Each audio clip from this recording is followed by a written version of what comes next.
So we're back now from our holiday from sunny Turkey and back to even more sunshine back home. So while we were away, the garden has been looked after by my parents and they've done a great job at watering, and everything here is looking really good. The garden is enjoying now the extra warmth of this heat wave. So let's take a look around and see what's been happening in the last fortnight that I've been away.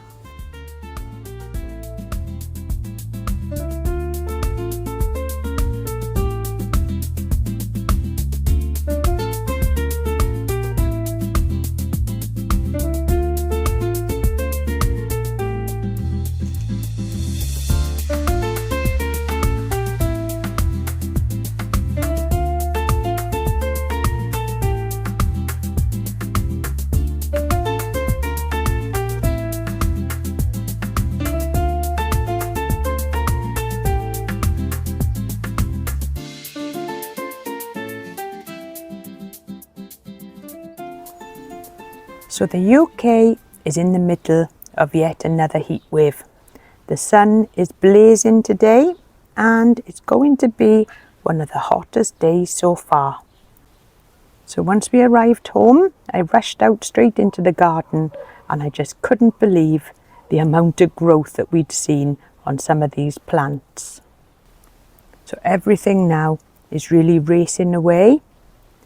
The bananas have just got up to absolutely fantastic height, and so is the tetrapanax. Just look at that there, absolutely huge. And I'm really pleased with the amount of growth that we've had this year so far. So as I walk now down the garden path, it's quite nice to have a little bit of shade here at the moment. So everything is really doing well, and it was lovely to come home and see a little bit of colour there, and just tucked at the back you can see there that the hydrangea is in flower, lovely blue flowers there, and the chefflera is doing extremely well. Just look at that, and the cordyline behind there, well, that's just huge at the moment, and everything's really enjoying this sunshine. So earlier in the year I transplanted the Arundodonax and I didn't know if it was going to survive, but this now has probably grown up to about 7 or 8 foot tall. Wonderful. It's not the biggest of clumps, but it's looking there really healthy, and the little rogue tetrapanax at the side of it, that's doing well. So we've also got another rogue tetrapanax that's just popped up near the greenhouse. Now this one I don't think we'll be able to stay there, but just look at the size on that. It wasn't like that before we went on holiday, but that is right underneath a Trachycarpus virginii, so it's not the best place for it to pop up. So I don't know where I'm going to have to transplant that to in the garden, as I haven't really got an awful lot of space. But the main plant, the mother plant, just look on the size now on that. So this now is 3-year-old, and that has just grown so large this year. It's the first year now that I'm able to walk completely underneath it, so it's formed a beautiful canopy now in the garden. It was also nice to come home and see a little bit of colour in the garden. The dahlias are out now. These are the David Howard. Lovely colour on those, and we've also got some lovely purple dahlias there, enjoying the sunshine. And these grow to a lovely height in the garden. Lovely to have around the seating area. Beautiful. And I've also got quite a few of the hostas in flower there. You can see just tucked behind there.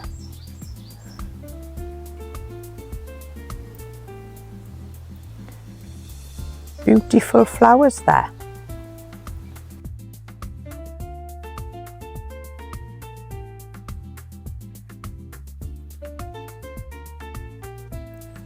So the Salvia Wendy's Wish I've transplanted into a pot there, and that's perked up since I've put it in fresh compost, and that's got some lovely pinky red flowers. Beautiful, bathing there in the full sun. Now before I went away, I also planted out the Agapanthus fireworks. So these were in pots, but I decided to plant them into the ground, and they are now starting to flower. So I'll probably have to dig these back up now at the end of the season, but they seem to be enjoying it now in their new location. And the little spider's web there is really enjoying a little bit of shade underneath the Fascia japonicas. So it's lovely now that most of the planting has grown, as we're into our 5th year now in this garden, and this has created a 2-layer effect. So we've also got now the canopy of the larger plants, such as this clump of musas, and it's given all this area here for planting this year. Lovely. So one thing that I haven't noticed a lot of are bees in the garden this year. We normally have quite a lot of bees, but this year hardly anything at all, which probably is why the tomatoes are so far behind.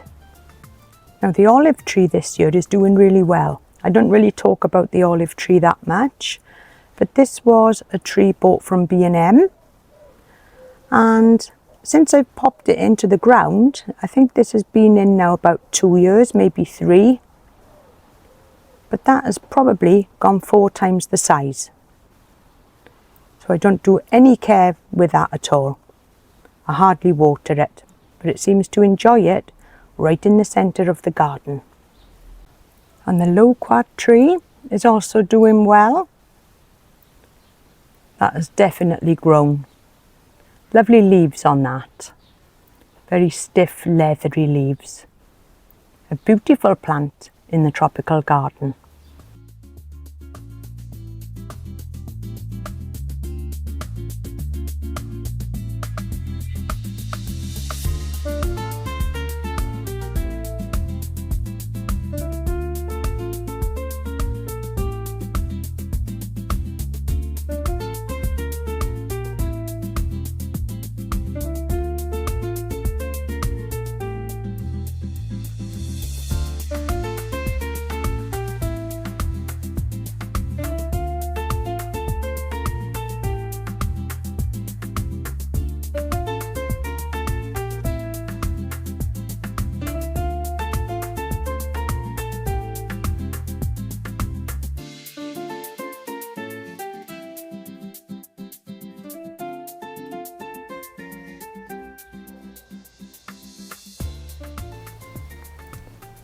So the tree fern this year is the best that it's ever looked.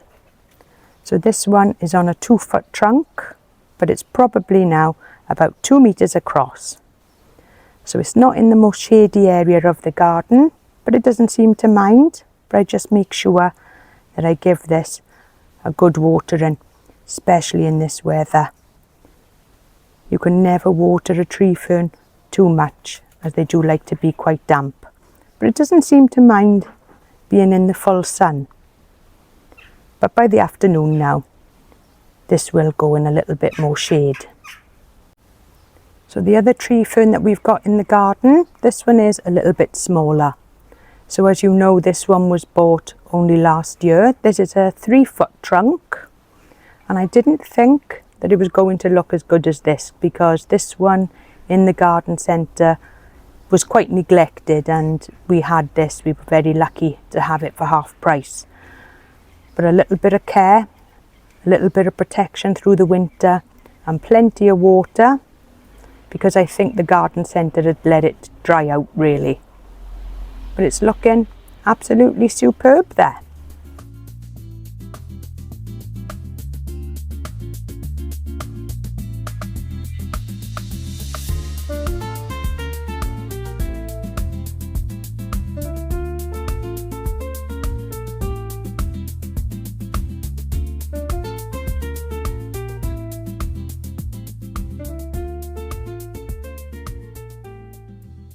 So I'm going to take a little bit of shade now underneath this banana leaf. So Tony and myself did have a fantastic holiday in Turkey, and if you haven't seen it already, I will link a video at the end of this one just to show the hotel. A fantastic resort, had over 400 plant varieties, and also it had its own botanical gardens. So it's well worth taking a look. We had an amazing time. I even had a Turkish hammam, which is a Turkish spa experience where they give you a total body massage and a rub down, supposed to help with a better tan, and it was so good I went back 4 times in the holiday just for a full body massage. Amazing. The lady in the spa, she did allow me just to film inside, and it really was a beautiful area of the hotel. So have a look at that video. As I said, I'll link it now to the end of this one so you can take a look for yourselves. I hope you enjoy. So I have had a little bit of a clear out in the main bed, as this was full of crocosmia and they do tend to take over. But the roses this year are a little bit slow. We've had a few blooms, but not an awful lot yet. But there's 1 or 2 as well coming out there. And I've noticed that the salvia purple and bloom is also quite slow this year. So some plants are slightly behind, but other ones like this cotinus here are racing away in the garden. And this has grown now to quite a size. And the red oleander that's outside the greenhouse, this has also come into flower. So this hadn't flowered when we went away on holiday, but 10 days later, and it's looking really good. Beautiful to come home to have a little bit of colour in the garden. And also the dahlias behind are doing well. So when we arrived home, I also had to trim off just a few stems of the John Phillips, as it was quite difficult to get down the garden path. So I have had a little trim back just of the stems that were sticking out there. But this plant is looking fantastic as usual. And it's over 5 foot tall now. It's taller than me. And I just noticed that the passion flower that I planted a few weeks ago against the arbour, there's no flowers as yet, but it's grown so much. And it's almost at the very top now of the arbour. All in a few weeks. I didn't realise that this was such a fast grower.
So I also couldn't believe just how big this acer has grown here. It's grown so tall. So I think it likes it under the protection of the arbour, which does tend to filter the sunlight a little bit. So in this heat, I am trying to keep it out of the direct sun. But so far, it seems to be doing okay. And there's some beautiful dahlias as well coming out, just at the side there. Lovely colour on those. They are the Dahlia Romeo.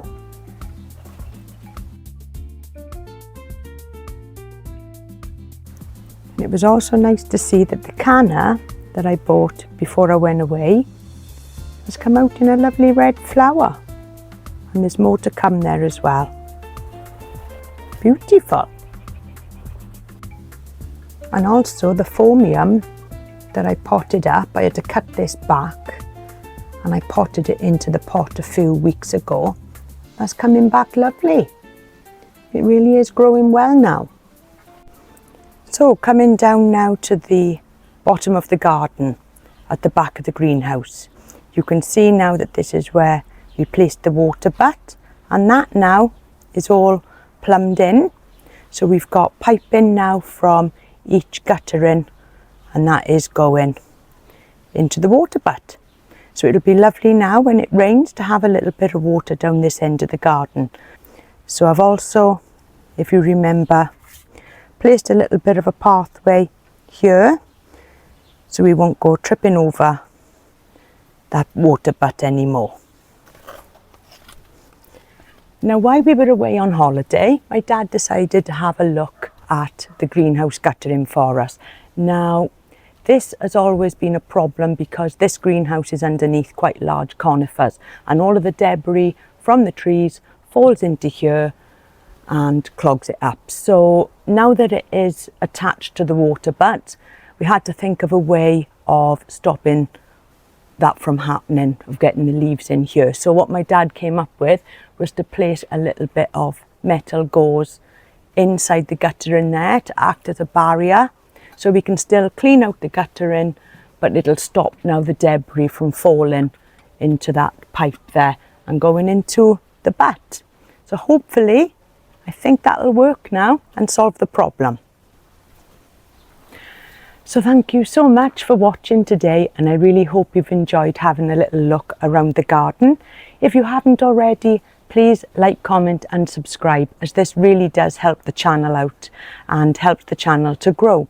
So I will catch up with you now next time in the next video. So until then, take care everyone. See you soon. Bye for now.